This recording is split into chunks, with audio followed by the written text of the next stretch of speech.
বিসমিল্লাহির রহমানির রহিম।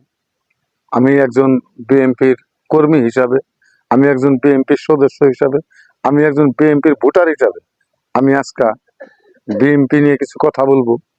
কথাগুলো আপনারা শুনবেন। বিগত প্রায় 9 মাস যাবৎ আমরা দেখতেছি বিএনপির নামে একটা অভিযোগ চাঁদাবাজি। এই কথাগুলো আমরা বিশ্বাস করতাম না। আমরা মনে করতাম, আমি অনেকবার অনেক ভিডিওতে বলেছি যে এগুলো তৃতীয় পক্ষের কোনো কাজ। কালকা আমার কাছে কিছু তথ্য এসেছে, তথ্যগুলো না দেখে আমি বিশ্বাস না করে আর পারলাম না যে আমার দল বিএনপি এই সমস্ত কাজগুলো করতেছে।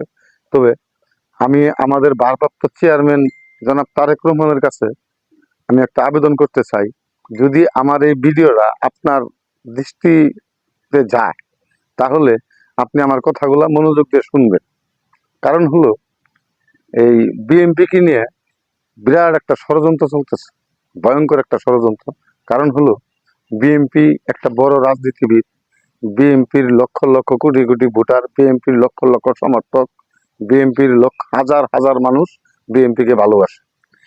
এই কিছু আমাদের বিএনপি দলের ভিতরে কিছু, এরা দিনে করতো আওয়ামী লীগ, রাতের বেলা করতো বিএনপি। এই সমস্ত কিছু বিএনপি আমাদের দলের ভিতরে ঢোকার কারণে আজকে আমাদের এই দলের বদনাম গুলা হচ্ছে। তারপর হলো, আমি আমাদের নেতা জনাব তারেক রহমানের কাছে বলতে চাই যে আপনি আমাদের দলের পক্ষ থেকে, বিএনপি দলের পক্ষ থেকে কিছু, প্রত্যেকটা জেলায় আপনি কিছু গোয়েন্দা বিভাগের মতো কিছু লোক সেট করবেন। এদের কাজ থাকবো সারাদিন ঘুরে ঘুরে দেখবো যে বিএনপির কোন নেতা চাঁদাবাজি করতেছে, বিএনপির কোন নেতা দুর্নীতি করতেছে, বিএনপির কোন নেতা রংবাজি করতেছে। এগুলা প্রতিদিন আপনাকে রিপোর্ট করব। তারপর আপনি রিপোর্ট দেখে এদের ব্যবস্থা নেবেন। তারপর হলো, কিছু লোক আছে দেখেন বিএনপির নাম ভাঙিয়ে এরা চাঁদাবাজি করতেছে।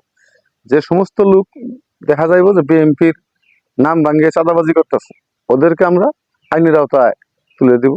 আর বিএনপির যারা, এদেরকে দল থেকে বহিষ্কার করে, এদেরকে দল থেকে বরাবর বহিষ্কার করে দেওয়া হবে। আপনি আমার এই কথাগুলা যদি আপনার দৃষ্টি আকারে যায়, আমার কথাগুলা ভেবে দেখবেন। আসসালাম।